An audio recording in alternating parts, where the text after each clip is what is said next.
కొంతమంది ఉంటారు మిడివేల దుంపలు నడమంత్రం ఉంటారు. దేవుడు గుచ్చి ఉంటాడు, వాళ్ళకి ముళ్ళు గుచ్చి ఉంటాడు. ఆ ముళ్ళు దెబ్బ వాడు కంట్రోల్ అయి ఉన్నాడు. ఆ ముళ్ళు తీసేవాడికి ఊరేగుతాడు, నడమంత్రంగా ఊరేగుతాడు.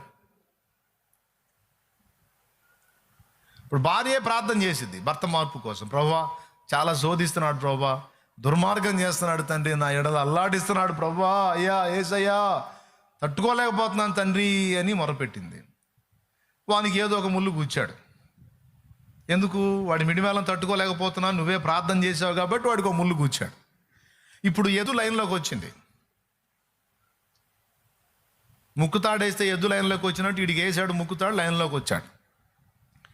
అయితే దానివల్ల వాడు బాధపడుతున్నప్పుడు మళ్ళీ ఇదే భార్య అంటది, తెలివి తక్కువ భార్య, ప్రభువా ఎందుకు తండ్రి నా భర్తకి పరీక్ష, ప్రభువా ఎందుకు తండ్రి నా భర్తకి ఈ శ్రమ, ప్రభువా ఎందుకు తండ్రి నా భర్తకి ఈ సమస్య, ప్రభువా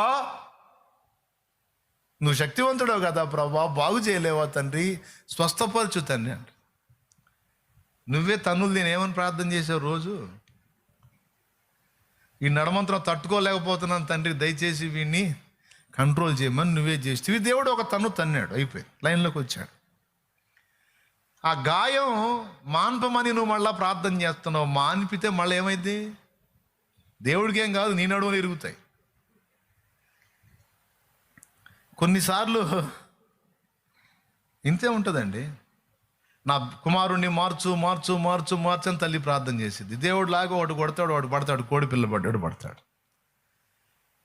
పడితే మళ్ళీ ఏమే దేవుని మీద తగాద వేసుకుంటుంది. మార్చమన్నాను కానీ మంచంలో ఏమన్నానా అంటే ఎట్లా మార్చను నువ్వే చెప్పు. ఆయన మంచంలో వేస్తాడు, వాడిని తీసుకెళ్ళి కంచంలో వేస్తాడు, నీకెందుకు? ఆయన క్రమశిక్షణ చర్యదో ఆయన తీసుకున్నాడు, ఆయన చేసే పద్ధతి ఆయన చేయని. కానీ